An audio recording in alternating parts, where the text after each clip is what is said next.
France Culture. Arnaud Laporte, tout arrive, première partie.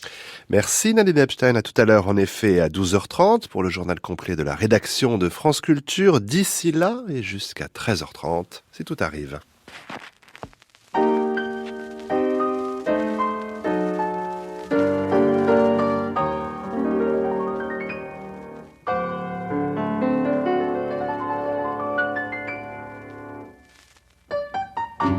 Tout arrive en compagnie aujourd'hui de Stéphane Grant, une émission qu'il a lui-même préparée, émission réalisée par Laurence Millet.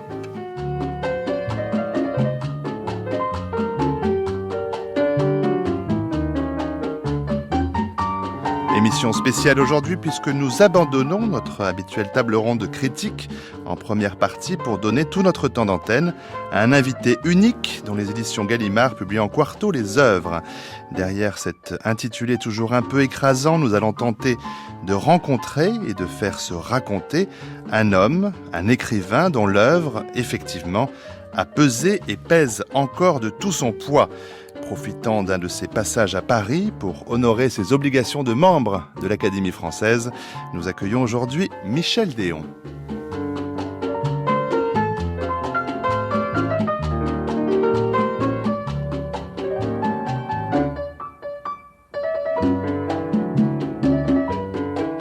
Michel Déon, nous sommes très heureux et je dois dire aussi un peu intimidés de vous recevoir parce que vous savez que vous faites partie de la vie de beaucoup de gens, de la mienne. Alors Stéphane Grant dira pour lui peut-être tout à l'heure, mais c'est vrai que dans mes années de formation de lecteur, vous occupez une place importante. Et je suis loin d'être le seul dans ce cas-là. Il y a eu pour moi, je sais pas, Jules Verne, Henri de Monterland, Michel Déon, Italo Calvino, Thomas Bernard. Oui, c'est des noms assez différents, mais cette place-là... vous savez, vous avez conscience que vous l'occupez dans l'esprit de millions de gens ? Alors, non, pas du tout. Je vais vous dire que je vis un petit peu à part, enfin surtout vraiment depuis une trentaine d'années, et que je ne vis donc pas dans le milieu littéraire français. Je vis peut-être dans mon propre milieu littéraire, à moi, c'est tout. Mais j'ai un grand plaisir depuis quelques années à voir que je ne suis pas seulement lu par ma génération, qui d'ailleurs s'éteint rapidement en ce moment, parce qu'après, aux approches de 90 ans, il ne reste plus beaucoup d'amis. Et la jeunesse qui me lit, et tout d'un coup, c'est vraiment les lecteurs qui me sont les plus surprenants parfois, les plus chers.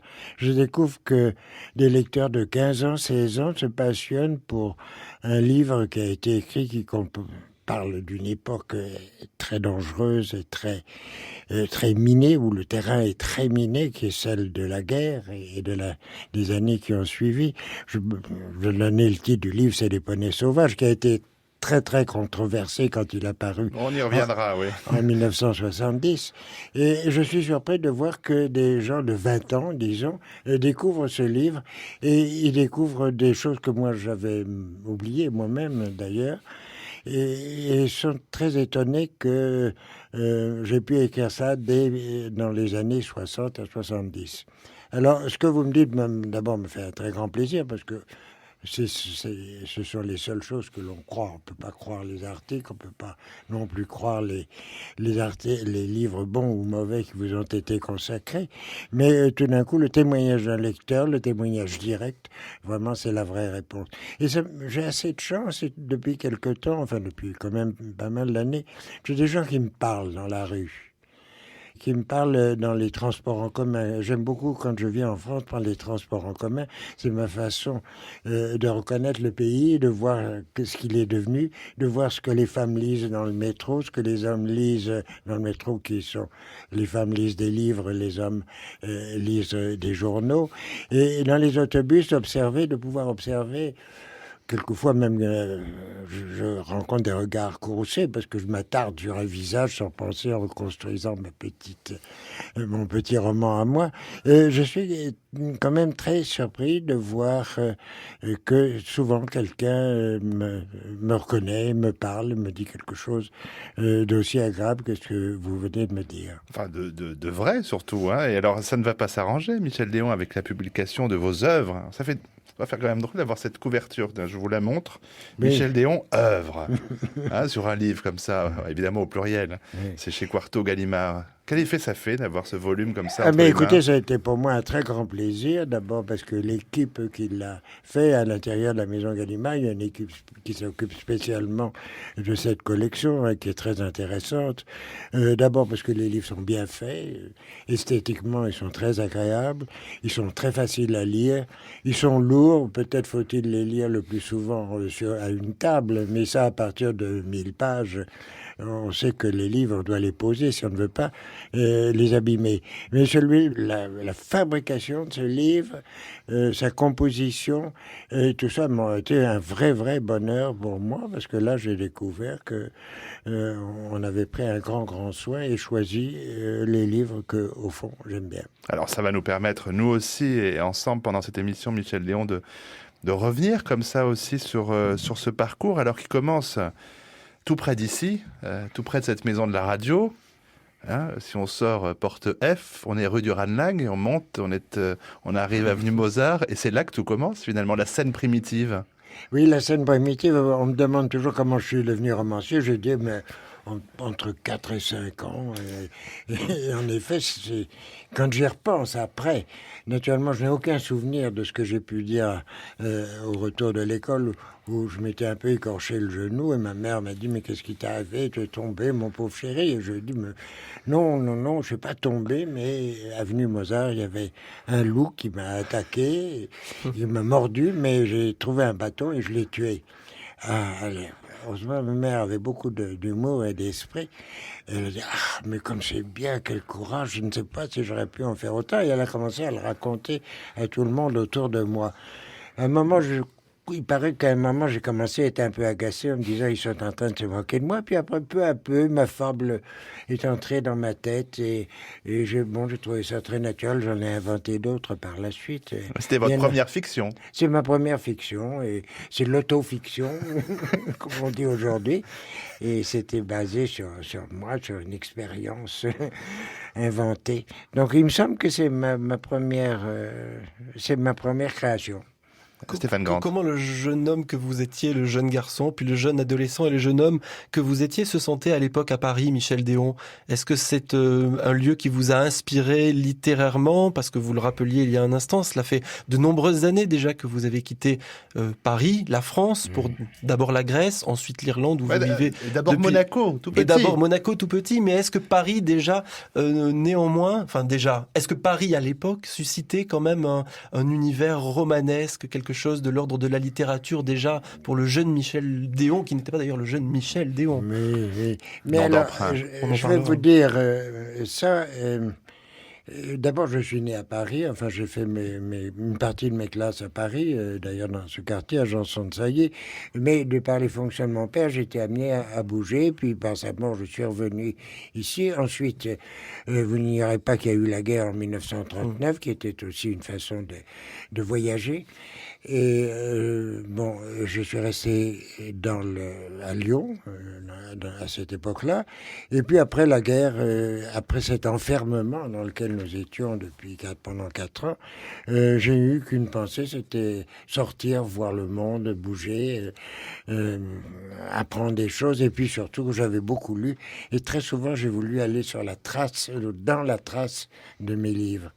L'Amérique a été pour moi une façon de relire Faulkner, de relire Hemingway, Dos Passos, tous ces auteurs, et qui avaient véritablement été un peu à l'origine de ma vie d'écrivain. Mais contrairement à plein d'autres écrivains de votre génération, pour qui le Paris de Saint-Germain-des-Prés des années 50 était vraiment quelque chose d'essentiel, était lieu aussi de création, d'émulation, de rencontres, d'échanges. Est-ce que vous vous sentiez un petit peu décalé par rapport à cette génération d'écrivains et d'artistes à laquelle pourtant vous apparteniez en plein? On parlera peut-être bien entendu tout à l'heure des hussards. Mais je dirais une chose, c'est que quand je revenais à Paris, tout se recollait. J'étais de nouveau et j'ai beaucoup écrit sur Saint-Germain-des-Prés, la vie nocturne, que j'ai bien vécu. J'ai absolument aucun regret, même si quelquefois mon foie se plaint encore de de ces soirées.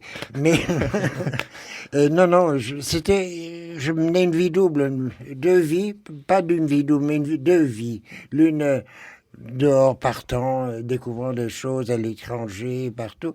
Et puis l'autre vie à Saint-Germain, en effet, d'abord parce qu'il faut être un petit peu visible de son éditeur, et puis ensuite parce que j'avais mes amis, mais je dirais presque mes complices à cette époque-là. Mais avant cela et avant la guerre, Michel Déon, il y a eu ces années de formation à la fois intellectuelle, politique, l'engagement du jeune homme que vous étiez. Vous avez raconté tout cela dans d'autres livres. Qu'est-ce qui reste de ces années-là pour vous, de cette formation de l'avant-guerre ? Mais de cette formation de l'avant-guerre, il reste évidemment une certaine nostalgie, mais en même temps, quand je pense aux erreurs politiques commises entre 1930, disons, et 1939, je considère que les gens qui nous gouvernaient étaient des assassins. Enfin, bon, vraiment, ils ont laissé faire tout et vraiment, ils nous ont jetés. Quels que soient ceux qui se sont succédés dans ces années-là. Quels que soient ceux qui se sont succédés, vraiment, personne n'a vu, ou ceux qui voyaient bien n'avaient aucun pouvoir. Je parlais cet après-midi avec d'ailleurs un officier de marine qui disait si on n'a pas lu l'histoire de la guerre d'Espagne, on ne sait pas pourquoi les alliés français et anglais se sont fait battre de cette façon en 1940 et on ne sait pas pourquoi Mussolini s'est rangé du côté d'Hitler. Je dis mais si on sait pourquoi Mussolini, c'est parce qu'il y a eu les sanctions de la SDN et que c'est nous qui l'avons jeté dans les bras, parce qu'autrement l'Italie était francophile et ils sont allés à la guerre contre la France avec grande réticence. Mais, ce souvenir que vous avez, vous, de jeune homme, à ce moment-là, vous aviez conscience de ce qui était en train de se passer? Vous avez vu arriver ce cauchemar-là? Ah oui, je l'ai vu arriver quand même, je lisais beaucoup. Vous étiez très jeune, hein, c'est-à-dire. J'étais étudiant déjà, j'ai fait mon droit, juste avant la guerre. J'ai vraiment vu ce qui allait arriver, ça, il n'y a pas de doute. Vous savez, ça se disait, ça se voyait, ça se lisait, il y avait des livres intéressants, il y avait des interviews, il y avait des déclarations. Non, nous n'étions pas surinformés comme nous le sommes aujourd'hui, mais nous étions quand même informés. Et la conjoncture était évidemment très délicate et très sinistre. Dès 1935-36, on a su que ça allait sans aucun doute se déclencher de nouveau.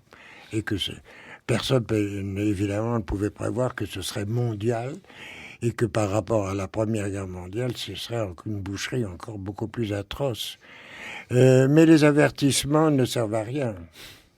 Ça, vous savez, c'est rien. Les hommes politiques ne voient rien venir, ou s'ils voient venir, ils se cachent les yeux, ils sont aveuglés.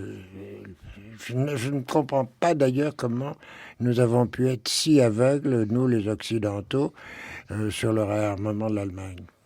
Mais est-ce que les écrivains, et alors ceux que vous avez admirés, que vous continuez d'admirer, les Chardonne et Maurras et d'autres, est-ce que eux, ça semblait qu'ils avaient une vision plus juste du monde dans lequel vous viviez? Alors, Chardonne, je ne pense pas parce que c'était un grand bourgeois de gauche, aux idées larges et certainement généreuses. Un peu fasciné par l'Allemagne, comme beaucoup de gens de sa classe. Morand n'était nullement fasciné par l'Allemagne, pas du tout. Il a même écrit au contraire, oui. Au contraire, ça. Maurras, n'en parlons pas. Maurras était l'anti-allemand viscéral, à un point tel que ça devenait quand même assez inquiétant, n'est-ce pas? Bon, dans ceux-là, on quand même vu assez bien ce qui allait se passer.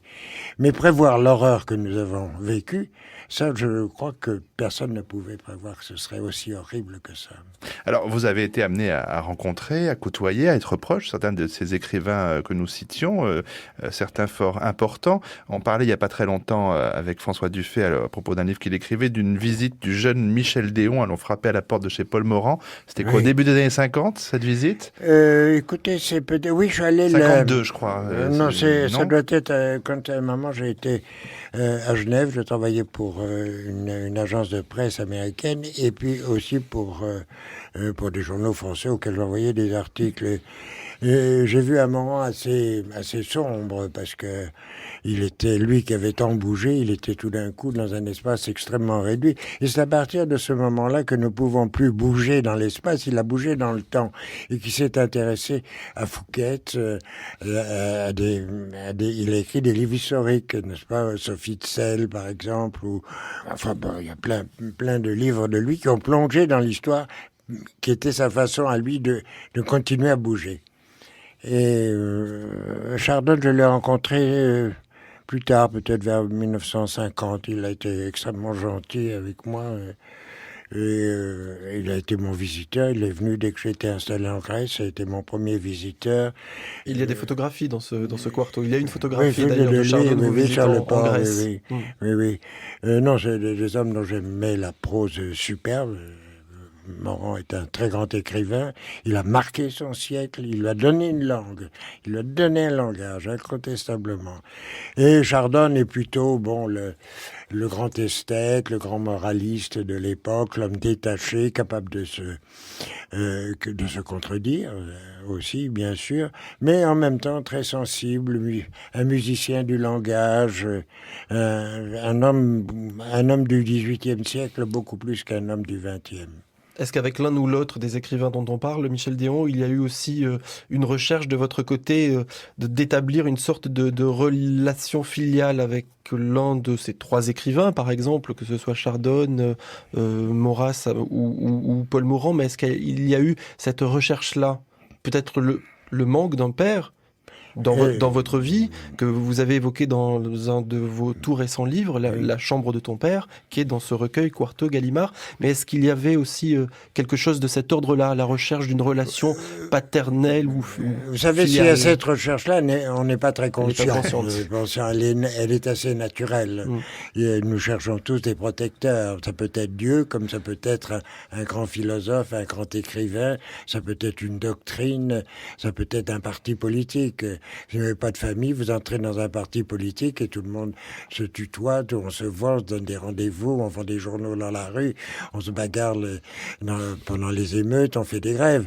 Bon, là vous avez, c'est la solitude qui vous pousse dans ces organisations et dans ces relations avec des gens souvent beaucoup plus âgés, mais qui sont heureux d'accueillir les questions d'un jeune homme, de lui répondre, d'essayer de le guider, de le mettre en garde. Bon, donc des deux côtés, n'est-ce pas? Chardon aussi certainement avait un côté filial. C'est lui qui m'a dit un jour en 1960 d'écrire plus de romans pendant 10 ans. Et puis après ça, vous reprendrez. J'ai écrit le roman. Mais il nous a fallu 5 ans, on y reviendra pour les poneys sauvages. Oui. Mais ce que dit Stéphane, c'est qu'on sent quand même qu'il y a chez vous une importance donnée au lien, à la transmission, parce que vous avez été en contact avec vos aînés, mais ce qui est très important aussi, et on en a de très très nombreux témoignages, et le Figaro récemment y consacrait plusieurs pages, c'est que vous êtes attentif aux écrivains des générations suivantes. J'étais étonné de voir par exemple Brina Svit, Valentine Gobi, deux auteurs que j'ai pu recevoir sur cette antenne, écrire un peu ce qu'elles vous doivent, la relation qu'elles ont avec vous, les lettres de Michel Déon qu'elles reçoivent, qui communiquent, qui transmet, qui parlent de ce travail de l'écrivain avec lequel vous êtes sensible à ce lien entre les générations. Oui, mais alors là, vous savez, cette page très chaleureuse et très amicale du Figaro m'a un peu ouvert les yeux sur une relation que j'ai, je crois, assez naturellement, que quand un livre me plaît, vous prenez votre plume. Je prends ma plume, je le dis, parce que je pense que il n'y a rien pour un écrivain qui débute, comme c'est le cas, par exemple, d'un jeune homme, Vincent Delecroix, qui a publié un très très beau livre, Ce qui est perdu. Je lui ai écrit, j'ai dit, mais c'est un enchantement, votre livre, c'est la délicatesse, c'est tout ce que j'aime. Enfin, donc, c'est mon plaisir, c'est mon plaisir de le dire, si vous voulez. Maintenant, ça n'atteint pas toujours l'auteur, mais là, j'ai vu que qu'en effet, il y en avait quelques-uns qui étaient atteints par cette attention. Chez moi, elle est comme de faire un sourire à quelqu'un dans la rue, passer, à dire bonjour, ou à donner sa place dans le métro, voilà. Maintenant, je me rends compte que je voudrais pas que ça passe pour quelque chose de systématique. C'est vraiment pour mon plaisir. Et puis, c'est aussi le fait que je vis à l'étranger. Et que si je vivais à Paris, eh ben, je me contenterais de rencontrer ces auteurs dans les couloirs d'un éditeur beaucoup plus facilement, et puis lui dire, voilà, j'aime beaucoup votre livre et tout ça. Mais ça n'a pas le poids d'une lettre, et je m'en suis aperçu cette semaine. Ça n'a pas le poids d'une lettre qui reste et qu'un jeune auteur garde. Moi, j'ai gardé 2-3 lettres comme ça dans ma jeunesse pour les premiers compliments que j'ai reçus d'auteurs que j'aimais et qui m'intéressaient. Alors, même si les lettres, hein, vous en parlez, je ne sais plus où, sont pas toujours ce qu'on retrouve après dans les journaux publiés après la mort de leurs auteurs, c'est de qui qu'il s'agit? C'était Morand ou c'était justement... Ah ben non, Morand écrivait des lettres très chaleureuses et très agréables. Aussi, non, il m'avait écrit qu'il est Poney Sauvage, par exemple. C'était Ah oui, voilà, c'est ça. le roman du siècle, ou à peu de choses près, ou le roman du 20 siècle dernier. Et puis, dans son journal inutile qui paraissait, il disait, oh, c'est ennuyeux, c'est farfelu, ça n'a aucun intérêt. Voilà. Bah, vous savez que aussi, nous avons tous fait ça, hein, enfin un peu. On n'aura pas ces surprises-là dans les journaux qui seront publiés de Michel Déon après sa mort? Je ne pense pas, non, parce que ça me dégoûterait un peu de le faire. C'est ça. pas votre genre? Non. J'ai pu écrire enfin, je tiens un journal irrégulièrement d'ailleurs, mais qui sont plutôt des notes pour me servir pour savoir où j'étais et quand j'y étais, à quel moment et avec qui. Ça, c'est intéressant. Mais c'est pas, c'est un journal dans lequel il peut y avoir des jugements assez sévères sur la littérature ou sur les façons dont certains livres sont lancés. Mais dans la vie, alors dans ce cas-là, non. Non, je crois que je pourrais pas, non. Mais vous suivez donc toujours, en tout cas, Michel Déon, très attentivement les parutions, les naissances. Vous êtes sensible, vous le disiez, au premier roman aussi. Vous y regardez peut-être plus précisément encore pour voir de jeunes talents émerger. Mais oui, mais un jour, je déjeunais avec Yasmina Reza et nous parlions de ces livres que j'aime beaucoup. Je trouve que c'est quelqu'un d'éblouissant, tout à fait intéressant, une tête si merveilleusement faite. Et en partant, elle m'a dit, vous aimez la littérature. Et au fond, oui. Et au fond, peut-être que c'est pas si fréquent chez les écrivains.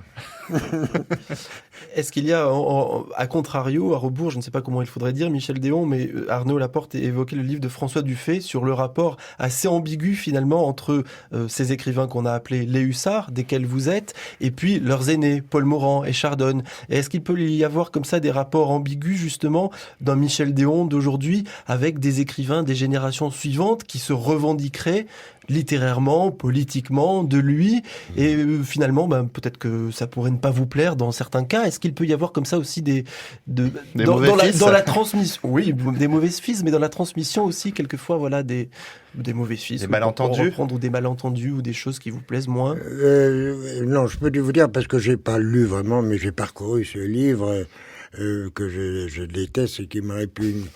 On parle du livre de François Dufay. Ah oui, François Dufay, d'accord. Non, je vais vous dire pourquoi.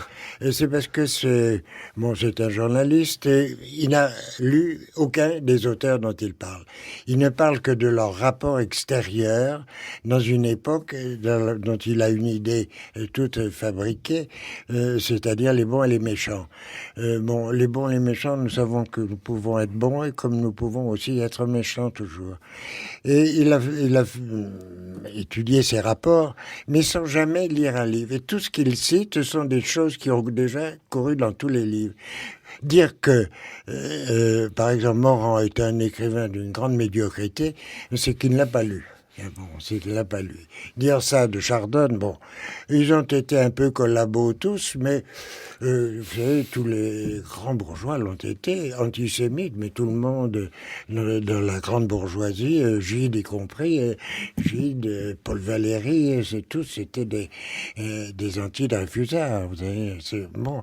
Alors, aujourd'hui, en faire un critère, qui dépasse largement la politique pour s'appliquer à la littérature, ça c'est quand même scandaleux. Alors, vous le disiez... Et je voulais vous dire d'ailleurs que, en même temps qu'il m'assaisonne en disant que je suis le plus médiocre et le moins doué et des hussards, il m'a envoyé son livre avec hommage respectueux. Oui, par ailleurs, et pour prendre un peu sa défense, puisqu'il n'est pas là, il est absent, mais il a écrit aussi des choses sur vous très belles que j'ai relues à l'occasion de notre rencontre ici, Michel Déon. Donc il vous a lu un peu.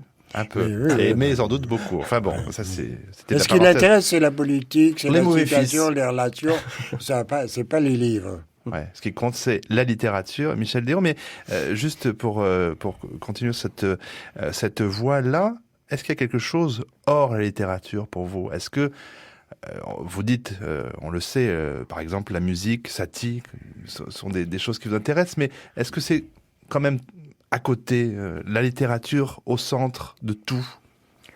Non, parce que j'applique la littérature aux autres choses. Et hier, par exemple, on m'avait demandé à l'Académie des Beaux-Arts, nos voisins, à l'Institut, de faire une conférence et sur le Poussin.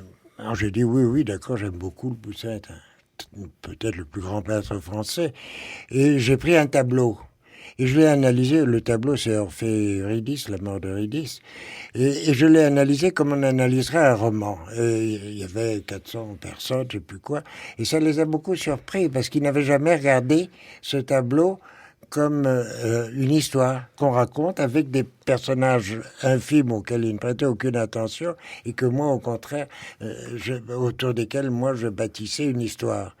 Et tout d'un coup, ça m'a amusé de voir que c'est Jacques-Louis Binet qui était après ça est intervenu. Il m'a dit mais vous avez traité la peinture comme on traite un roman, enfin en romancier. Je pense que ça c'est vrai. Donc vous n'avez pas tout à fait tort de dire que la littérature occupe beaucoup ma vie, mais elle la dirige pas entièrement, ni dans les amours, ni dans les relations amicales.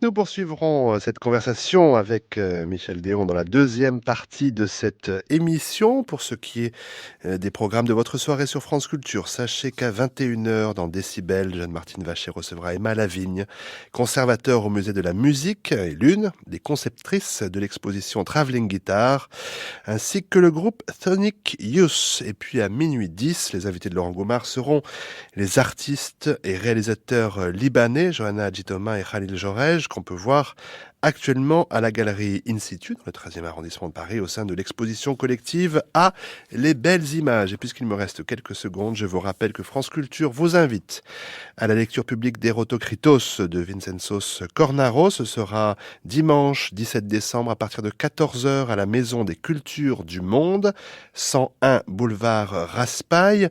Ce texte sera lu notamment par Christiane Coendi, Juliette Roudet, André Marcon, encore Bernard Pierre Donadieu.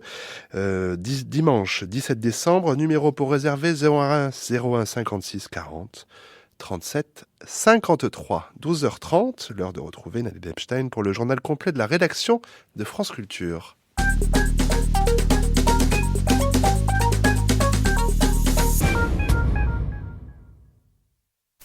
Bonjour à tous. Au sommaire de ce journal, l'émission de la RTBF annonçant que la Flandre avait proclamé son indépendance et que le roi avait quitté le pays continue de provoquer des réactions véhémentes. Dans un instant, le reportage de Fabien Van Eekhout. Toujours à Bruxelles se tient tout à l'heure le Conseil européen. Les 25 continueront et confirmeront le ralentissement de l'élargissement de l'Union européenne, mais dans l'immédiat, l'UE accueille la Roumanie et la Bulgarie. Correspondance de Grégoire Laurie. Pierre Benazé nous racontera comment les Pays-Bas évitent une nouvelle crise politique en gelant l'expulsion de 26 000 demandeurs d'asile. Frédéric Barrère nous appellera de Jérusalem pour nous expliquer la décision de la Cour suprême d'Israël qui vient de juger légaux certains assassinats ciblés de Palestiniens en Cisjordanie et dans la bande de Gaza.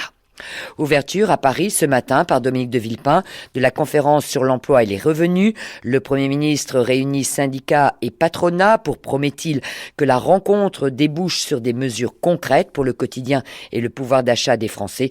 Nous entendrons tout à l'heure le chef du gouvernement et les explications de Marie Viennot. À Dijon, Ségolène Royal donne elle le coup d'envoi du congrès de l'Association des régions de France. Pendant 2 jours, les congressistes plancheront sur le thème « Les régions proposent l'avenir ». Nous rejoindrons sur place François-René Christiani. Enfin, Laure de Villepin reviendra sur le témoignage de Rwandais qui accusent des militaires français de l'opération turquoise de viol sous les yeux de leurs collègues. Mais tout d'abord, les jours se suivent et se ressemblent. En Irak, rapts et attentats sont devenus le lot quotidien des Irakiens. Ce matin, une trentaine de personnes ont été enlevées dans une zone industrielle du centre de Bagdad. Les ravisseurs se trouvaient à bord d'une dizaine de voitures. Ils ont encerclé les boutiquiers et les passants et kidnappé principalement des vendeurs de pièces détachées automobiles. Parallèlement, le convoi du vice-président irakien Abdel Abdul Mahdi a été attaqué ce matin à Bagdad, mais pour l'instant, il n'y aurait pas de victimes. La Belgique, toujours sous le choc de ce qui s'est passé hier sur la chaîne publique de télévision RTBF, canular ou ballon d'essai pour un débat public sur la partition entre Wallons et Flamands. La télé a annoncé la sécession de la Flandre, ce qui a provoqué stupeur, inquiétude, voire panique des Belges. Même certains ambassadeurs à Bruxelles se sont laissés prendre au piège et finalement, l'administrateur de la chaîne a dû présenter ses excuses. Le reportage de Fabien Vonnecotte. Tout a commencé par ceci. Interruption des programmes 20h22. Bonsoir à tous, l'heure est grave, excusez-nous pour cette interruption, événement exceptionnel. La Flandre va proclamer unilatéralement son indépendance, vous l'avez compris. En clair, la Belgique en tant que telle n'existerait plus. Les différentes rédactions de l'RTBF sont bien sûr ce soir mobilisées, excusez-moi. À partir de là, se sont enchaînées réactions politiques, directes de journalistes depuis le Palais Royal, le Parlement flamand, réactions du monde économique, social, culturel aussi, reportages illustrant les conséquences possibles d'une scission du pays, la dette de l'État, le patrimoine, les routes, la sécurité sociale, l'emploi, etc. Sauf que tout cela n'était que pure fiction pour faire réagir le public. Un public surpris, choqué, ainsi qu'on a pu le constater au call center ouvert à la RTBF pour l'occasion. C'est un document fiction. Oui, donc c'est un mélange de reportage réel et de fiction. Eh ben, c'est pas intelligent du tout, hein. Tout le monde est en train de paniquer, on se demande ce qui se passe ici. Vous êtes choqué? L'administrateur général Jean-Paul Philippot, lui, justifie la démarche. Il nous a semblé qu'au travers d'un certain nombre de précautions que nous prenions, le sujet pouvait être traité ainsi. Les témoignages ne sont pas des témoignages truqués, les déclarations sont des déclarations. Les questions qui sont posées, que l'on va rencontrer, c'est quelque part la dimension fictionnelle de quelque chose qui s'ancre dans la réalité. Le débat est lancé, c'est certain. Peut-être un coup dur pour les sénateurs démocrates américains. Leur nouvelle majorité, obtenue lors des élections de mi-mandat le mois dernier, est menacée. Un des leurs est brusquement tombé malade et a dû subir une intervention chirurgicale. Si le siège de M. Johnson devenait vacant, il reviendrait au gouverneur républicain du Dakota du Sud de lui nommer un remplaçant et pourrait donc remettre en cause la majorité démocrate, puisque je vous rappelle, depuis novembre, le Sénat américain compte 51 démocrates et 49 membres du Parti républicain de George Bush. La Cour suprême israélienne a rejeté le recours contre les assassinats ciblés de Palestiniens en Cisjordanie et dans la bande de Gaza. Elle a estimé en effet ce matin que certaines de ces opérations étaient légales. Jérusalem, correspondance de Frédéric Barrère. Il faut voir, selon la Cour suprême israélienne, il faut voir au cas par cas. Les juges ont refusé d'interdire les assassinats ciblés. Ils ne sont pas tous, selon les magistrats, contraires au droit international. La Cour suprême, qui parle de liquidation ciblée, reconnaît que certaines attaques sont parfois illégales. C'est pour cela, selon les magistrats, que l'identité de la cible visée devrait être connue avec certitude et des indemnités pourront être envisagées pour d'éventuelles victimes innocentes. La Cour suprême israélienne, dans ses attendus de 62 pages, confirme le feu vert donné à l'armée pour poursuivre ces opérations ciblées. le plus souvent avec des missiles tirés par hélicoptère. Selon l'organisation israélienne B'Tselem de défense des droits de l'homme dans les territoires palestiniens, depuis le début de l'intifada il y a 6 ans, 210 activistes ou combattants palestiniens ont été tués lors d'opérations ciblées, ainsi que 129 civils palestiniens. La poursuite des liquidations ciblées a fait débat récemment au sein de l'armée israélienne. Certains officiers se sont demandé si ces opérations étaient réellement efficaces, puisque selon eux, chaque activiste éliminé est immédiatement remplacé. Depuis l'entrée en vigueur du cessez-le-feu à Gaza le 26 novembre dernier, l'armée israélienne a suspendu ses attaques ciblées. En dépit des violations de la trêve, une trentaine de roquettes ont été tirées à partir de Gaza, notamment sur la ville israélienne de Sderot. L'Ukraine a décidé de se doter de toutes les lois nécessaires pour permettre son adhésion à l'Organisation mondiale du commerce. Le Parlement de Kiev a adopté hier une série de textes visant essentiellement à faciliter l'accès au marché ukrainien à des banques et des compagnies d'assurance étrangères et à baisser des taxes d'importation sur certains produits. C'est grâce à un consensus entre pro-russes et pro-occidentaux que ces lois exigées par l'OMC sont passées. Toutefois, petit problème, si l'Ukraine rejoint l'Organisation mondiale du commerce, décision qui sera prise vraisemblablement en février 2007, si l'Ukraine entre donc avant la Russie, cela risque de raviver les récentes tensions entre les deux pays et compromettre des accords commerciaux qu'ils doivent signer. Les 25 se retrouvent aujourd'hui et demain à Bruxelles pour un Conseil européen. Ils devraient valider le gel partiel des négociations d'adhésion avec la Turquie et confirmer le ralentissement de l'élargissement de l'Union européenne, même si tout à l'heure, des cérémonies officielles accueillent la Bulgarie et la Roumanie qui font leur entrée le 1er janvier. Grégory Laurie. Le prochain élargissement de l'Union européenne pourrait paradoxalement marquer un frein à cette politique d'ouverture. Le 1er janvier 2007, les 25 accueilleront la Roumanie, la Bulgarie dans l'Union, mais en même temps, cela va mettre un terme à un élargissement historique selon le président de la Commission, José Manuel Barroso. Le sommet qui débute aujourd'hui devrait confirmer la volonté des États membres de ralentir le processus d'élargissement, le temps tout du moins de réformer les institutions. Le Conseil européen entend donc rappeler l'importance d'obtenir le soutien des citoyens et d'harmoniser les vues sur la capacité d'intégration de l'Union. Autrement dit, cela signifie évaluer les conséquences financières, politiques et institutionnelles des possibles adhésions à venir. Cette expression « capacité d'intégration » fait tout de même grincer les dents des pays candidats comme la Croatie. Ils ne veulent pas être victimes des problèmes de politique interne aux 25. Cependant, pour ne pas les décourager, les chefs d'État et de gouvernement devraient réaffirmer que l'avenir des pays candidats est dans l'Union européenne. Mais pour éviter de nouvelles confusions comme ce fut le cas pour la Roumanie et la Bulgarie, les 25 ne veulent plus fixer de date butoir pour rejoindre l'Union. Et dès l'ouverture de ce sommet de Bruxelles, un hommage sera rendu à l'ancien ministre espagnol de l'Agriculture, devenu ensuite vice-président de la Commission européenne. Loloya de Palacio vient de décéder à l'âge de 56 ans des suites d'un cancer. Le Parlement des Pays-Bas vient d'adopter le gel des expulsions de près de 26 000 demandeurs d'asile et le Premier ministre démissionnaire néerlandais s'est rangé à cette décision, évitant Pierre Benazé ainsi une crise politique majeure. Le gouvernement intérimaire néerlandais doit rester aux affaires tant que les tractations politiques n'auront pas permis de dégager une nouvelle coalition. Il a fini par céder devant les exigences du nouveau Parlement, issu des législatives du 22 novembre. En fin de compte, le VVD, le parti libéral, sorti très affaibli des urnes, conserve ses ministres dans le gouvernement intérimaire, mais le compromis intervenu avec les chrétiens démocrates de Jan-Peter Balkenende, qui reste le premier parti néerlandais, prive les libéraux d'une partie de leurs attributions. En effet, le portefeuille de l'immigration est retiré à la très controversée ministre libérale Rita Verdonk. Elle ne conserve que le portefeuille de la jeunesse et celui de l'intégration, connue sous le sobriquet de Rita de Fer, Eiserne Rita, pour la dureté de la récente politique de l'immigration qu'elle a mis en place. C'est elle qui a provoqué cette nouvelle crise politique aux Pays-Bas. Elle a en effet rejeté une première résolution du Parlement qui demandait au gouvernement un arrêt de la vague d'expulsion des demandeurs d'asile déboutés. Il s'agit de 26 000 personnes vivant aux Pays-Bas depuis plus de 5 ans et que le futur gouvernement, quand il sera formé, devrait probablement amnistier en raison de la poussée de l'extrême gauche aux législatives. Devant son refus, le Parlement avait voté une motion de censure contre Rita Verdonk et les Pays-Bas auraient pu se retrouver avec un gouvernement empêché de régler ne serait-ce que les affaires courantes. Hier à Kigali, une Rwandaise Tutsi a accusé des militaires français de l'opération turquoise de l'avoir violée sous les yeux de leurs collègues. Ce témoignage intervenait à la reprise des auditions publiques qui entrent dans leur deuxième phase après avoir débuté en octobre dernier. Une commission d'enquête rwandaise cherche des preuves d'une éventuelle implication de la France au Rwanda entre 1990 et 1994.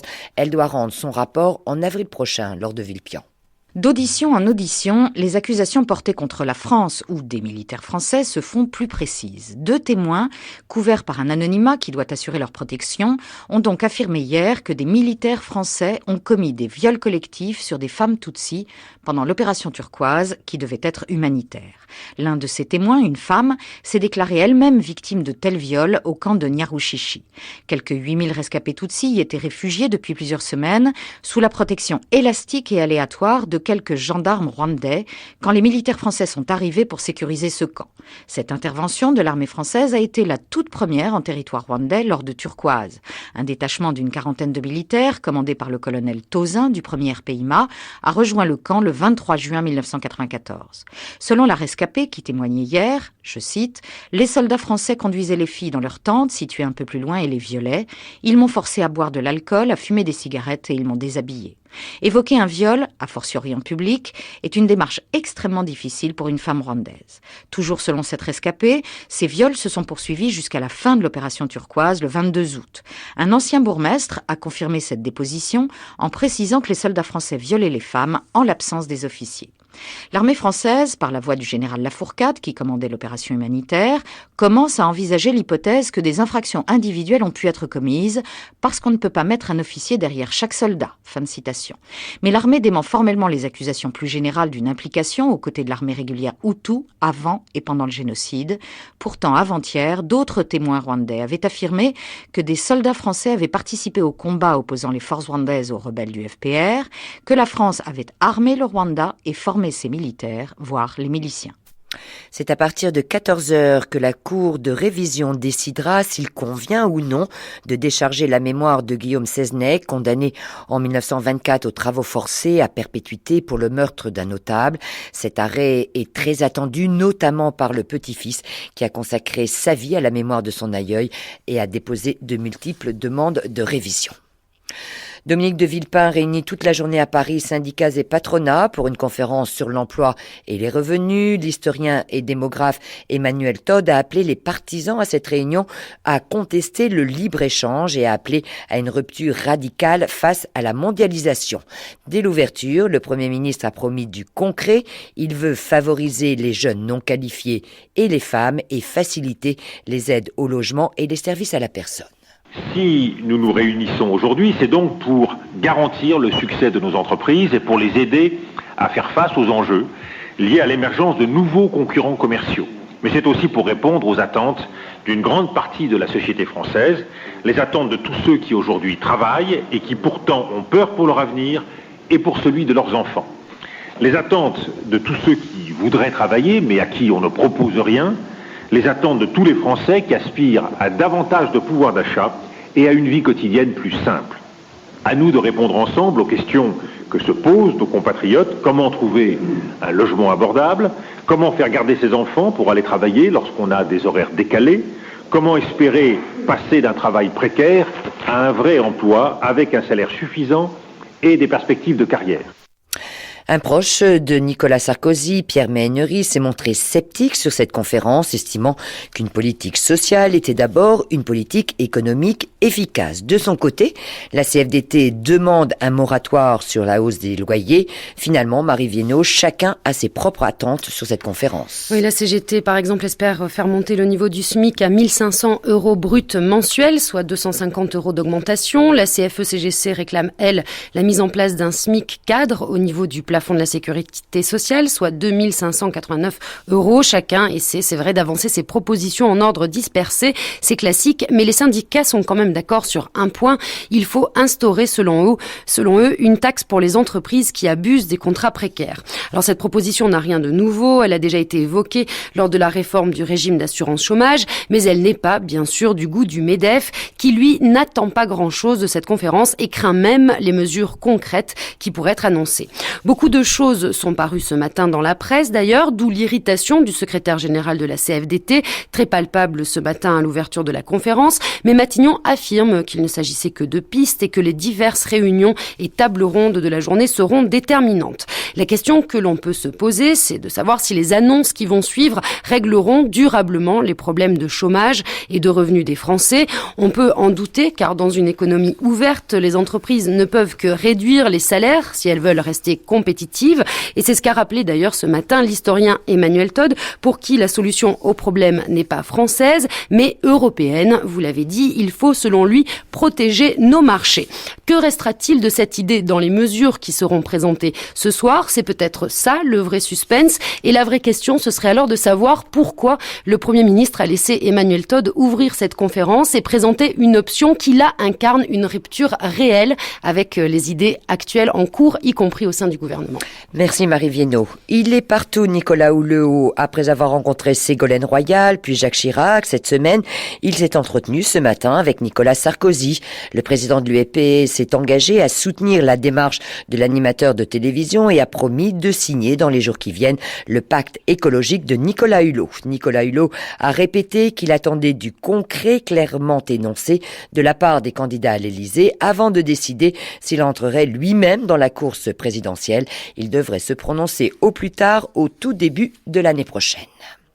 Le deuxième congrès de l'Association des régions de France vient de s'ouvrir à Dijon et pendant 2 jours, les 800 congressistes se pencheront sur le thème « Les régions proposent l'avenir » avec des débats sur notamment l'investissement des régions, l'emploi et le développement durable, l'économie solidaire ou encore la politique industrielle régionale. C'est la candidate socialiste Ségolène Royal qui ouvre le congrès. Parmi les autres intervenants aujourd'hui, le secrétaire général de la francophonie, Abdou Diouf. François-René Christiani, bonjour, vous êtes sur place à Dijon. La présidente de la région Poitou-Charentes présente ses propositions en matière de décentralisation. Ben oui, puisque ce deuxième congrès de l'Association des régions de France est éminemment, vous l'imaginez, lié au contexte politique du moment, autrement dit aux échéances de 2007. Et pas seulement en effet parce que la présidente de Poitou-Charentes explique en ce moment à la tribune sa foi en une régionalisation approfondie comme levier d'un avenir radieux pour la France. On sait que c'est par la preuve, comme elle dit, par l'exemple du fait régional qu'elle entend conquérir la chapelle par excellence du jacobinisme, l'Élysée. Elle prêche ici des convertis puisque 20 des 22 régions métropolitaines sont socialistes et que la plupart d'entre elles ont promu des politiques scolaires, de soutien à l'emploi ou d'aides industrielles plus progressistes que celles de l'État. Et la profonde incompréhension, pour ne pas dire l'hostilité, qui caractérise les relations entre les régions et le gouvernement Villepin n'est plus un mystère. Mais au-delà de cette machinerie électorale qui se met en place, on sent d'abord ici les frustrations nées de l'acte 2 de la décentralisation, dans ses versions Raffarin puis Villepin, et l'aggravation des inégalités, surtout d'une région à l'autre, qu'ont engendré les nombreux transferts de compétences en cascade. Alors ici, on milite pour le passage quand même à un acte 3 de la décentralisation, mais qui transférerait cette fois de vrais blocs de compétences, notamment autour de l'emploi, de la formation et du développement économique. Et Madame Royal, qui a bien vu dans certains sondages que pourtant nos concitoyens préféreraient plutôt une pause dans la décentralisation, a construit son discours sur l'exaltation des réussites régionales qu'elle entend bien, elle, réconcilier avec un État fort pour tirer la France vers le haut, par exemple autour du milieu de l'année prochaine. François-René Christiani en direct de Dijon. L'Assemblée de Polynésie française vient de voter une motion de censure contre le gouvernement d'Oscar Timaru, scrutin qui ouvre la voie à l'élection d'un nouveau président pour les archipels du Pacifique Sud qui a été fixé au 21 décembre. Les candidats ont jusqu'au 16 décembre pour se faire connaître. Le maire de Bora Bora, Tong Sang, a annoncé qu'il briguerait la présidence au nom de la plateforme autonomiste et c'est un proche de Gaston Floss. Caroline Fary de RFO Polynésie. Elle planait depuis plusieurs mois sur le gouvernement d'Oscar Timaru. La motion de censure votée par la plateforme autonomiste met un terme aux nombreuses dissensions rencontrées ces derniers temps au sein de l'Assemblée de Polynésie. Les partis républicains menés par le Tahoera Wiratira du sénateur Gaston Floss ont renversé le gouvernement Timaru, partisan de l'indépendance. Raison invoquée par l'opposition, la dégradation de la situation économique du pays avec l'adoption d'un budget 2007 jugé en déséquilibre déséquilibre et la baisse de la confiance de la population et de l'État vis-à-vis du gouvernement.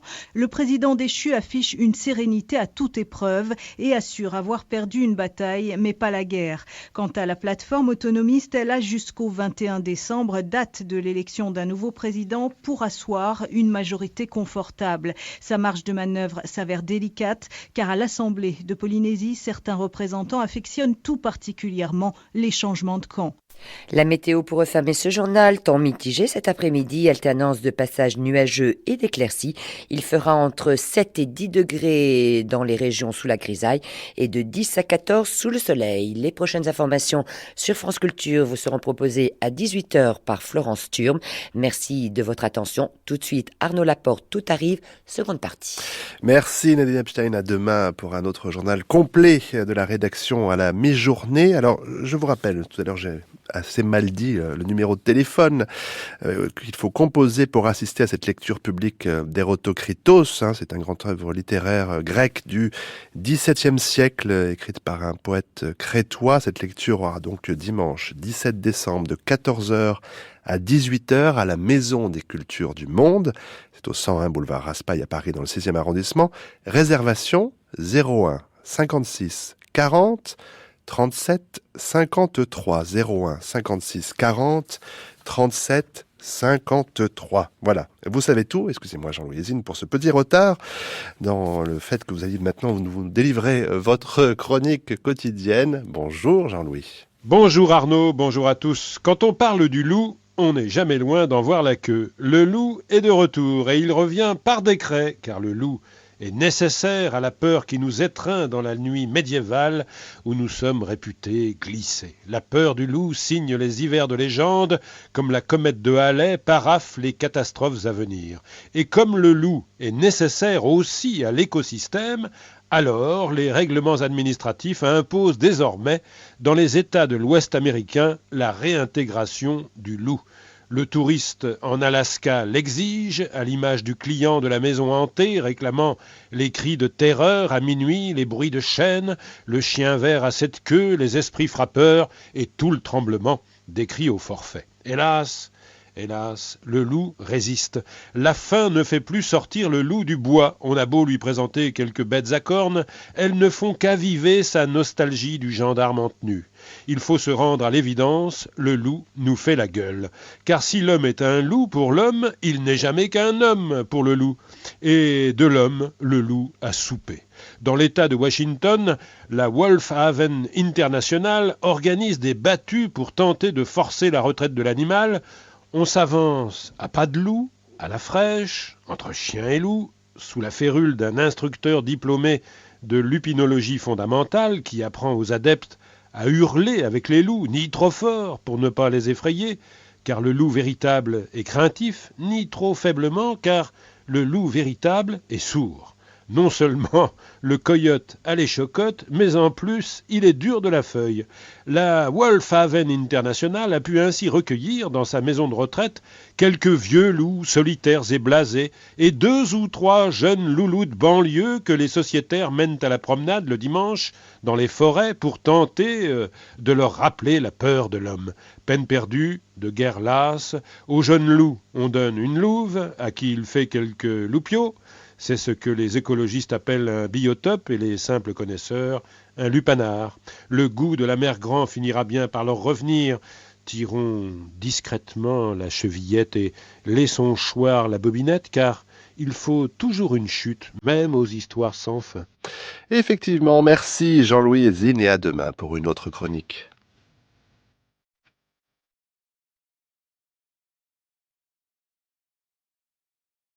Michel Déon, j'ai commencé cette émission en faisant référence à mes propres lectures de jeunesse, dont vous étiez, mais il faudra peut-être aussi revenir sur les vôtres, parce que comment se forge un goût, les récits d'aventure, vous l'avez souvent dit, ont été des choses absolument essentielles dans votre vie. Stevenson, le Robinson Crusoe, sont des choses qui vous ont formé.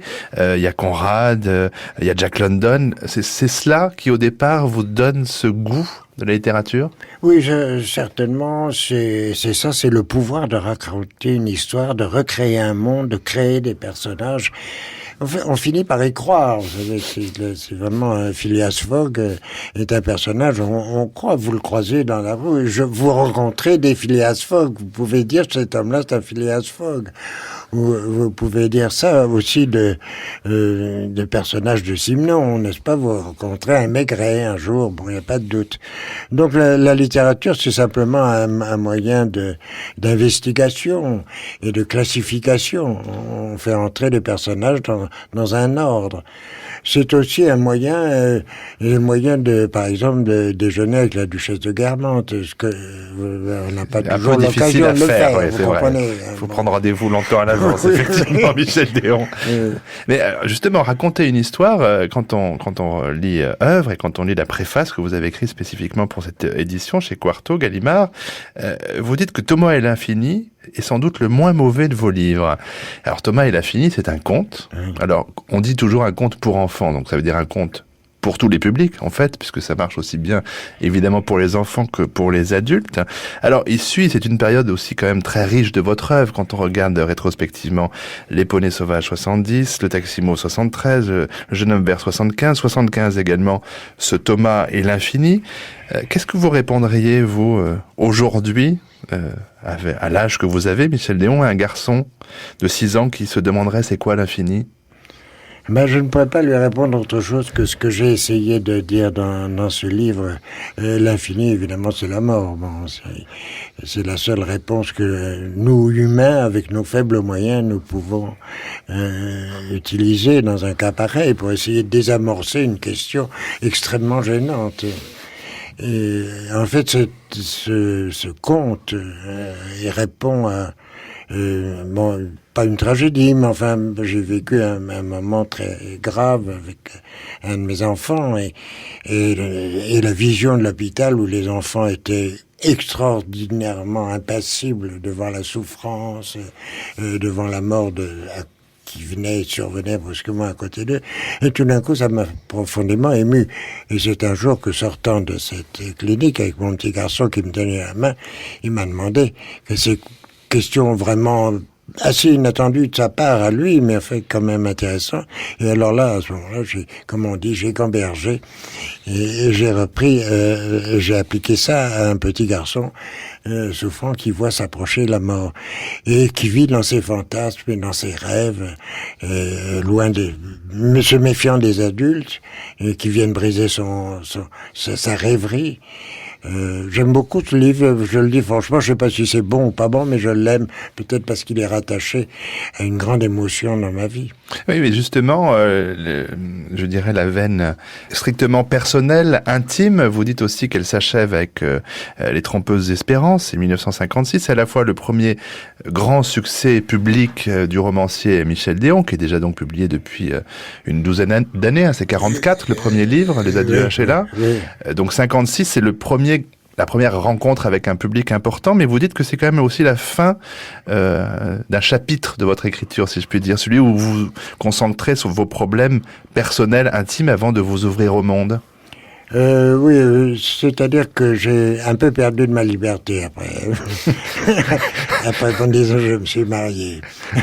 Oui, il faut traduire dans votre vocabulaire, Michel Déon. Et les enfants qui vous faisaient horreur, ma foi, vous y êtes venus vous aussi. Hein. Écartez-moi cet enfant qui sent le lait. Hein. Étiez-vous capable de dire à vos amis? Après ça, j'ai été le père le plus gâteux. Ah, ça, c'est toujours comme ça que ça se passe. Oui. J'espère pas un trop mauvais mari. Mais Les Trompeuses Espérances, c'est vraiment pour vous la fin d'un cycle? Oui, c'est la fin d'un cycle, c'est la liquidation à la fois d'une histoire et puis c'est la liquidation d'une façon de vivre.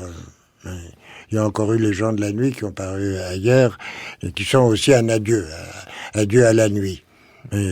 J'ai cette chose, c'est que je dors très peu et j'ai pas besoin de beaucoup de sommeil, ce qui est très commode quand on veut faire la fête. Et avec La Chambre de ton père, alors qui est un de vos tout derniers ouvrages, Michel Déon, il y a un retour comme ça aussi, sous une forme autobiographique, on peut le dire, mais sur soi et sur son intimité que vous avez peu livré finalement dans votre parcours d'écrivain. Il y a là, dans ce livre, il y a un Michel Déon qui se dévoile peut-être plus qu'il ne s'est jamais dévoilé. Oui, j'avais envie de dire ces choses-là avant de disparaître, et voilà, elles sont écrites. Maintenant, non, je l'ai intitulé récit, n'est-ce pas? Je vais pas dire roman, ni souvenir, ni récit, parce que on trie dans les souvenirs, et en plus de ça, il y a un mystérieux fil. Si vous tout d'un coup vous mettez à exploiter une scène de votre père vous grondant, vous disant quelque chose, votre mère, et on se met à y penser, et tout d'un coup on retrouve tous les éléments, tout ce à quoi on n'avait pas pensé, tout ce qui n'était pas lié dans votre souvenir. Et peut-être ce livre-là m'a servi à lier beaucoup de choses qui restaient enfouies en moi. Il y a ce travail-là, alors, sur l'homme Michel Déon, et puis il y avait eu un travail précédent qu'on trouve aussi dans Quarto, Un déjeuner de soleil, qui raconte le romancier, d'une certaine façon. Alors, vous faites référence aussi à une discussion avec quelqu'un qui a beaucoup compté pour vous, Kléber Hédas, disant que le romancier, au fond, c'est un naïf. Oui, il pense que tout le monde va le croire. Et d'ailleurs, il écrit pour qu'on le croie. Enfin, il écrit, et personne ne le croit, bien sûr, ou l'oublie très vite, le livre, une fois refermé. Non, c'était une idée modeste de romancier, une belle idée de Kléber Hédas, qui était très intelligent, très perspicace, et malgré tout, qui était un bon romancier. Malgré tout, hein. Parce que comment on entretient la naïveté, alors, s'il faut être naïf? On est un peu bête, voilà. Oui, on s'interroge pas trop, on fonce, non, enfin, on rêve, on perd son temps, voilà, et puis un jour, brusquement, quand même, ça fait quelque chose. Mais ce quelque chose est tout à fait imprévisible, et n'a pas été prévu. Moi, je n'ai jamais écrit un livre, commencé un livre en sachant ce que je mettrais à la page 2.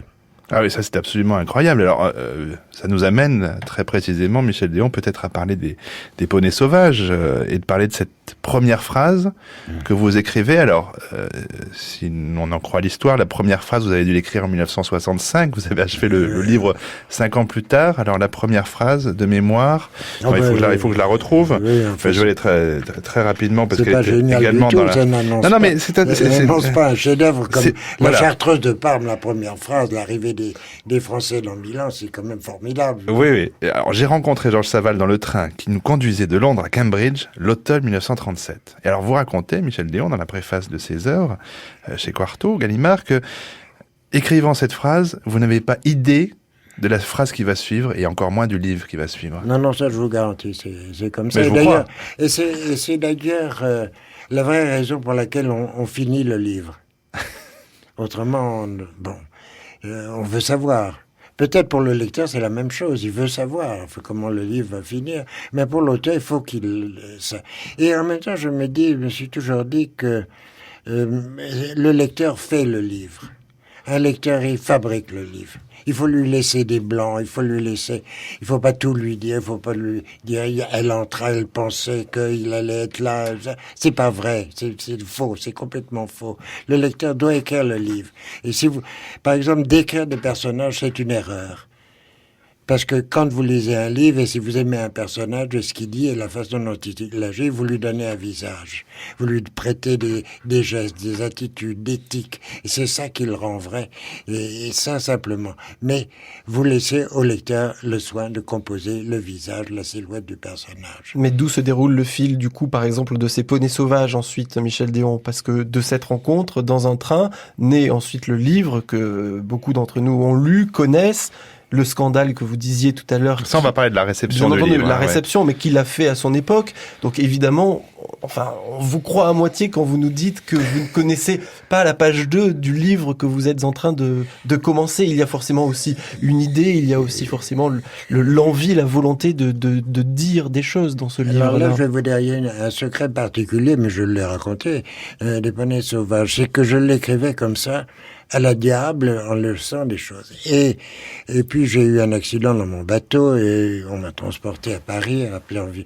Et c'était en mai 68, c'était assez curieux comme arrivé. Finalement, l'ambulance est passée à travers les émeutes et l'ambulance de l'avion à la clinique. Bon.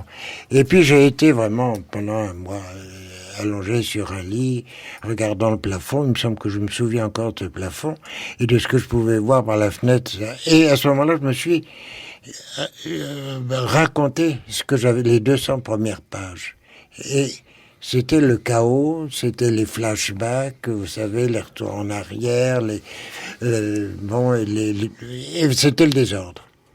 Je dis, mais c'est tellement plus simple, maintenant que je sais ce qui se passe déjà à la page 200, de tout remettre dans l'ordre. Et d'avoir l'air, par exemple, à la page 3, de raconter quelque chose qui sera 350 pages plus loin, parce que je sais que cette chose-là existe déjà. Donc j'ai fait, comme on fait avec des cartes, j'ai remis le jeu en ordre, au lieu d'avoir un jeu avec des cartes brouillées. Et c'était nécessaire pour ce genre de livre-là, je crois. Autrement, ça m'ennuierait énormément d'écrire un livre dont je connaîtrais la dernière page.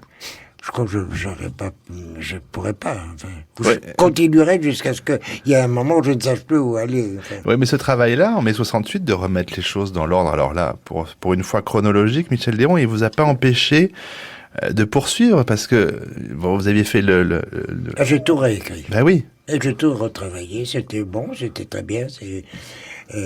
Non, et ma femme qui avait tapé le début, elle n'a pas du tout rechigné à retaper tout ça, à remettre dans l'ordre. Là, je lui dois un grand merci pour son aide et pour sa présence aussi. Et ça vous a permis de trouver la suite et la fin ? Oui.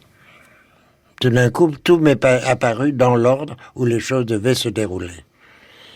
Et donc j'ai l'air d'avoir mystérieusement dans ma tête conçu tous les épisodes de ce livre qui fait quand même 500 pages, c'est bien long. 499, disons, parce que Kléber Héders m'avait dit au-dessus de 500 pages, je ne fais pas la critique d'un livre. Alors, j'ai coupé une page et puis je suis arrivé à 499. Il n'avait pas tout à fait tort à Kléber Héders quand on voit ce qui arrive quotidiennement dans nos bureaux. Enfin bon, la parenthèse, mais beaucoup d'accidents autour de ce livre. Alors mai 68, dont vous livrez toujours une recension. On va dire amusé pour le moins, ou en tout cas très ironique. Oui, amusé, oui, aussi, oui, non. Oh, vous savez bien que classé très conservateur ou même réactionnaire, j'aime bien le désordre aussi. Vous n'étiez pas tout à fait contre. Alors, désordre et autres accidents, tremblement de terre, rien que ça. Ah oui, beaucoup, oui. Au Portugal, cette fois. Oui, non, et puis, non, beaucoup de choses, j'ai fait énormément de choses pendant cette période-là, oui. Non, j'ai fait des voyages. J'allais en Angola au moment où l'insurrection a commencé. Enfin, j'ai fait des tas de choses, je me suis bien amusé.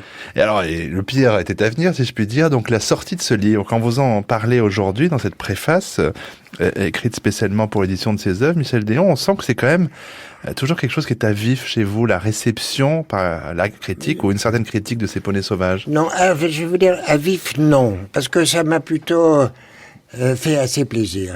Mais oui, non, je pense que ça aurait été accueilli par des cris d'admiration.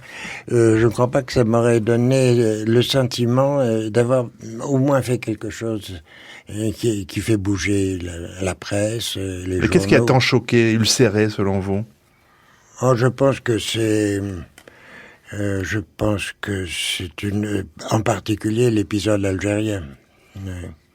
Mais vous savez, le soir où j'ai eu l'Interallié, ce qui était une grande joie pour moi, parce que c'est un prix décerné par des journalistes, j'avais été journaliste longtemps, et l'accueil a été glacial dans ça, il y avait la moitié, j'arrive, vous savez, pas avenue Matignon, enfin dans le restaurant où ils étaient réunis, et la première main que je serre du jury me dit j'ai pas voté pour lui, puis il y a 2, 3, 4, j'ai pas voté pour vous, 5e, et puis et puis Blondin était du jury, alors on s'est embrassé, et puis voilà, on a oublié tout dans la minute. Mais l'accueil glacial de ça, et le soir je passe à la télévision, et un type qui s'appelait Étienne Laloux commence d'emblée et me dit « Alors, vous êtes fasciste ou nazi ?» Je dis « Mon livre est le contraire de ça. » Et je veux dire que les titres des journaux, l'Humanité promettait la fusillade, mais je regrettais que je n'ai pas été fusillé. Mais au contraire, il y a des gens très à gauche qui ont été très émus, qui m'ont dit c'est la première fois que on parle d'un homme de gauche avec ce cœur-là. Mais est-ce que ça vous a énervé? Est-ce que ça continue de vous énerver et de vous irriter, Michel Déon, ce que vous disiez à l'instant, la façon dont on veut classer les écrivains, les artistes, vous le disiez, conservateurs, voire réactionnaires? Est-ce que c'est quelque chose qui vous irrite de la même façon qu'on a opposé les hussards dans les années 50 aux écrivains du nouveau roman qui perçaient aussi, qui commençaient de percer à l'époque, alors que peut-être la modernité, quelquefois, n'était pas forcément du côté seulement du nouveau roman. Après tout, le jeune Michel Déon fréquentait aussi Salvador Dali, avec qui vous avez travaillé, donc tout ça est beaucoup plus complexe que les apparences le laissent supposer. Est-ce que c'est quelque chose qui vous irritait, qui continue aujourd'hui de vous irriter? Ça ne m'irrite pas et ça m'a plutôt stimulé. Oui. Et c'est très agréable. Vous savez, les compliments, c'est ce qu'il y a de plus dangereux. Les acquiescements, je veux pas citer le nom de 2 ou 3 écrivains, dont un qui vient de recevoir le prix Giono, mais on cherchera. Mais c'est des espèces d'aura qu'ils ont, alors que leur œuvre est complètement nulle. On se dit, voilà, c'est un type qui est infréquentable, absolument. Tandis que quelqu'un qui est critiqué, auquel on balance comme ça des accusations fortuites, c'est quand même quelqu'un qui vit, qui est dans la vie, qui est avec toutes les contradictions de la vie littéraire, de la vie politique et puis de la vie quotidienne, enfin.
Alors, les malentendus aussi, ça peut prendre des formes très diverses. Michel Déon, au cœur de cette édition de vos œuvres, chez Gallimard, un taxi mauve. Alors, un taxi mauve, c'est évidemment un cas particulier, puisque ce livre a été adapté à l'écran par Yves Boisset, avec Charlotte Rampling, Philippe Noiret, Fred Astaire dans les rôles principaux, et donc, du coup, a une notoriété autre aussi que celle des autres romans de Michel Déon. Et donc, du coup, c'est peut-être le livre dont vous êtes le plus loin, le plus détaché. C'est avec les livres, une fois qu'ils sont publiés, ils vivent leur vie. Celui-là, il est très loin de vous? Oui, il est assez loin de moi, parce qu'au fond, j'ai raconté une histoire qui, dans une certaine façon, est un petit peu dans la manière de la littérature anglaise. Et je veux pas du tout renier ce livre. D'abord, je pense que simplement il est bien fait, il raconte une bonne histoire. Mais en même temps, ça mérite un tout petit peu qu'on me parle toujours de Taxi Mauve, parce que c'est pas du tout ce que je pense, j'espère avoir fait après ou avant. Donc, on a voulu le mettre là. J'ai dit bon, d'accord, je comprends très bien. Il eût été anormal qu'il n'y soit pas. Enfin, probablement, oui.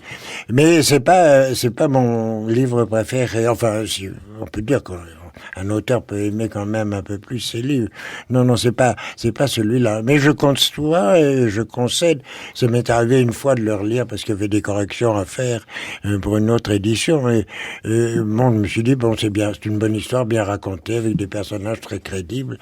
Le cinéma a été une très bonne affaire. Je me suis merveilleusement entendu avec Yves Boisset, qui est devenu un ami. Et lui, il était communiste. Bon, moi pas tout à fait. Comme quoi, ça n'a aucune importance, ce genre de choses-là, vous comprenez. Et vraiment, il est venu chez moi en Irlande, il est venu chez moi en Grèce, et puis on continuait.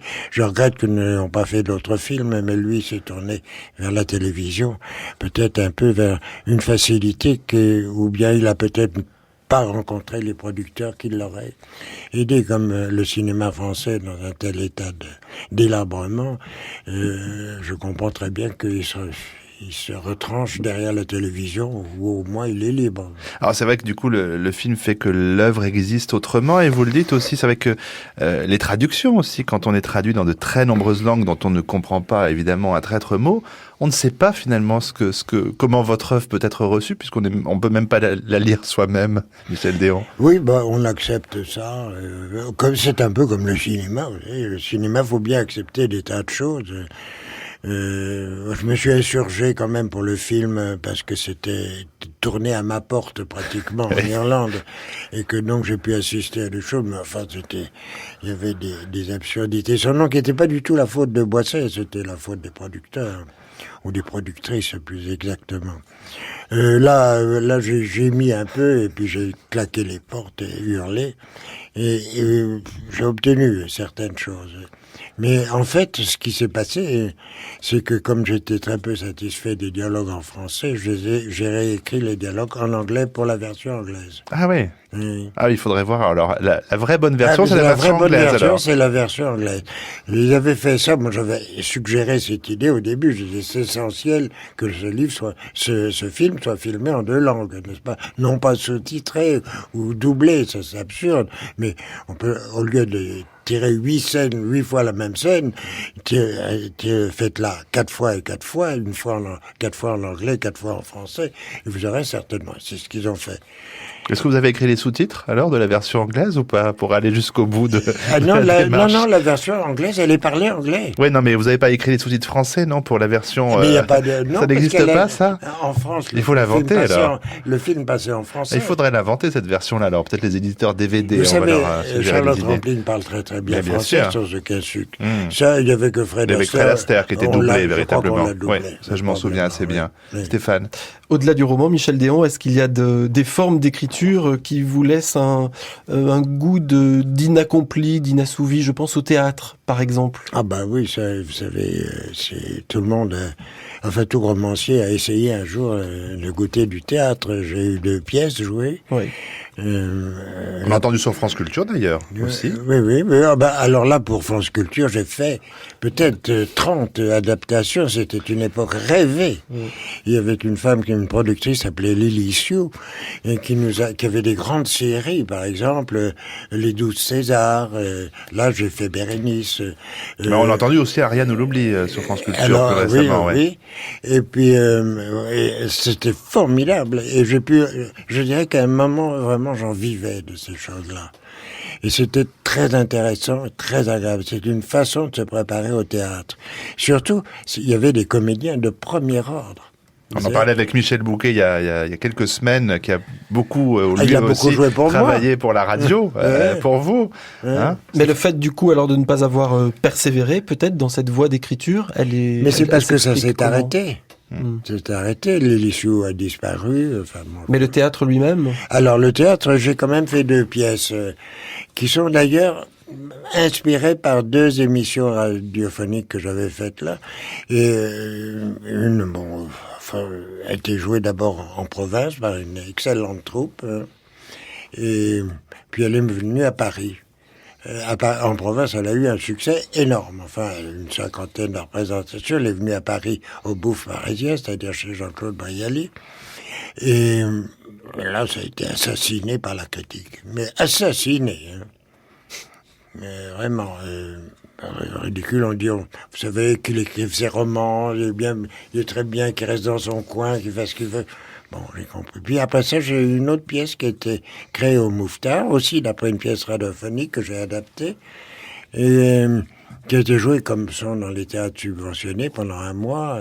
Très bien, très joliment mise en scène, très bien. Et pas un article, pas une interview, rien. rien. Ouais, mais pour vous, l'auteur, entendre vos mots sur un plateau, c'était quoi comme expérience? C'était très agréable. J'ai eu des très bons comédiens. Oui. J'ai eu des très bons comédiens pour Ma vie n'est plus un roman, mais qui n'étaient pas non plus des locomotives. Vous comprenez, on aurait fait jouer ça par Depardieu. Bon, ça durerait encore depuis 10 ans. Et, tandis que l'autre pièce n'a pas été jouée par des grands comédiens, mais elle a été jouée très bien, très joliment, très bien. Rien ne l'oublie. Vous dites que vous auriez dû conserver La Montée du soir, alors qu'il est sorti en 1987, pour une publication posthume. Michel Déon, pourquoi cela? Parce que en fait c'est quelqu'un qui renonce à la vie et qui sent venir ce jugement final. Je crois que c'est un bon livre. Je crois que je l'aime bien. Avec un regard assez comme ça détaché du monde, apaisé aussi. Oui, apaisé aussi. Ça m'a été beaucoup inspiré par un tableau de Friedrich, où on voit un homme sur un piton rocheux au-dessus de la mer de nuages. Regardant au loin. Cet homme est vu de dos, hein, sa redingote. Vous connaissez cette silhouette. Je vois que vous le connaissez. C'est un admirable tableau. C'est vraiment un tableau qui pointe. Enfin, c'est la grande interrogation métaphysique. Oui. Et cette posture, vous pensez l'avoir eue à ce moment-là et l'avoir aujourd'hui, Michel Déon? Oh oui, je pense, oui. Non, je regretterai. Je verrai ça venir très calmement. Mais alors justement, vous verrez ça venir. Enfer, c'est quand même le dernier mot du dernier livre à ce jour, publié par vous, Michel Déon, le dernier mot de Cavalier passe ton chemin, qui a été publié en 2005 chez Gallimard. Vous y croyez à l'enfer? Non, je ne crois pas, non. Je crois qu'il n'y a plus rien, à dire, franchement. S'il y avait quelque chose... il y aurait un traître qui nous l'aurait dit. En tout cas, nous parlions tout à l'heure de la question de la transmission. Est-ce que la postérité est quelque chose qui vous importe, puisque finalement, la publication d'une partie de ces œuvres de vous, Michel Déon, chez Gallimard, participe de cette postérité à venir? Est-ce qu'elle vous importe et si oui, de quelle façon? Non, absolument pas. Non, je m'en fiche complètement. Vraiment, non, il n'y a pas de raison. D'abord, parce que je ne crois pas à ma postérité, ce qui est déjà beaucoup. Vous savez, je suis blindé et j'ai vu passer tant d'écrivains d'immenses talents tombé dans l'oubli depuis le début de ma vie littéraire, que des hommes, dernièrement, on m'a demandé de préfacer une anthologie de René Béhaine.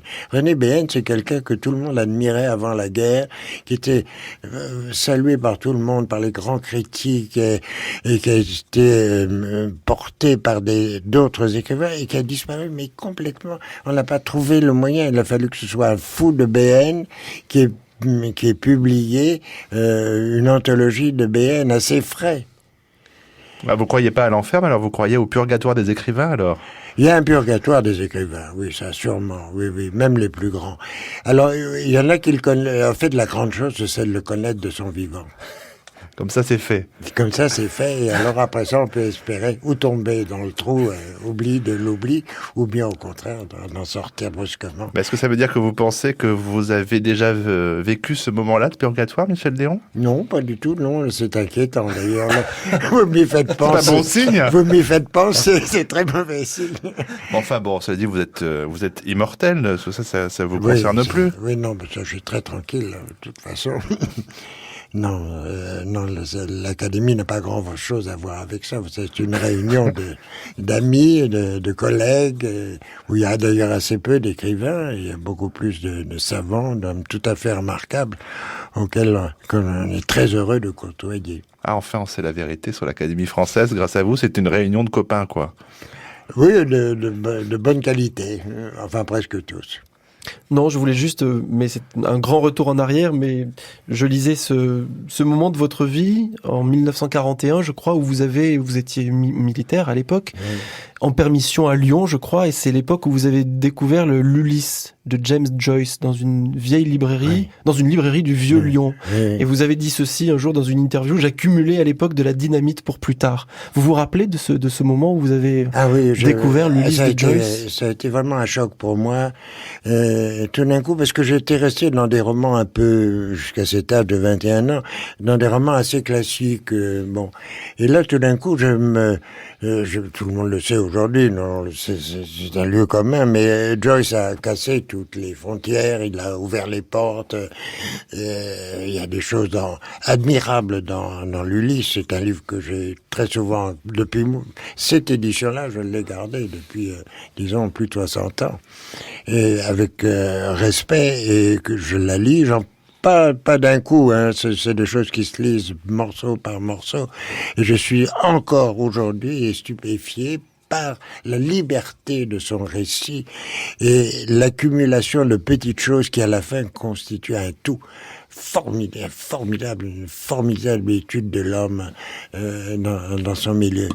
Et c'est beaucoup de ça, ce livre, et puis les pièces irlandaises qui m'ont décidé un jour à aller explorer l'Irlande, faire un premier voyage, et puis être tellement séduit que j'ai fini par claquer toutes les autres portes derrière moi et puis venir m'installer là. Et je ne le regrette pas d'ailleurs, parce que ce pays m'a redonné une espèce d'une nouvelle vitalité. À la fois, je suis très isolé, vivant dans une maison où je suis parfaitement dans un confort parfait, mais en même temps, je suis pas troublé par les choses. Il y a pas de sortie le soir, il y a pas de théâtre, de cinéma. Si j'ai envie de théâtre ou de cinéma, je fais un saut, je vais à Londres, je vais à New York, je vais à Paris.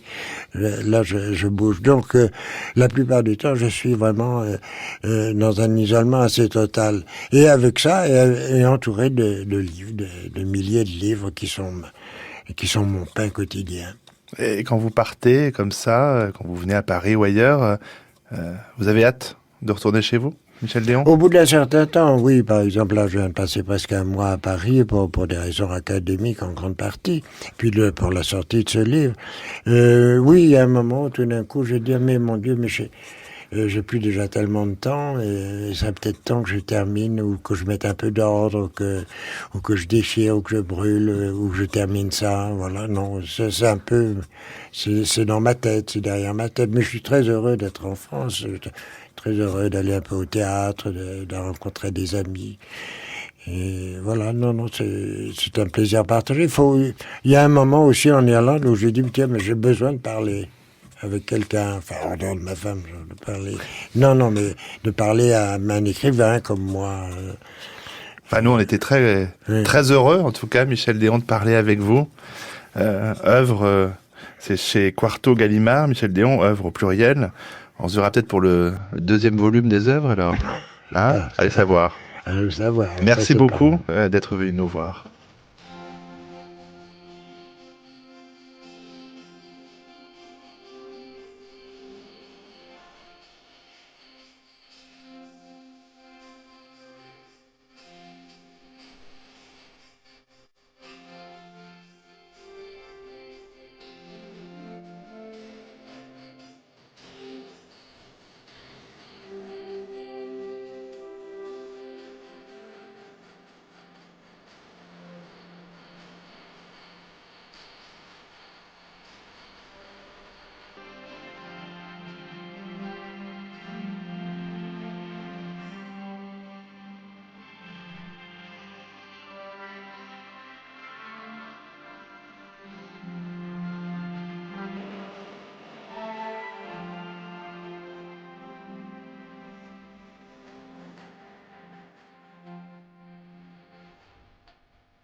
Demain, un autre jeune homme sera l'invité de Tout arrive, le photographe Willy Ronis, 96 ans, qui publie 2 livres.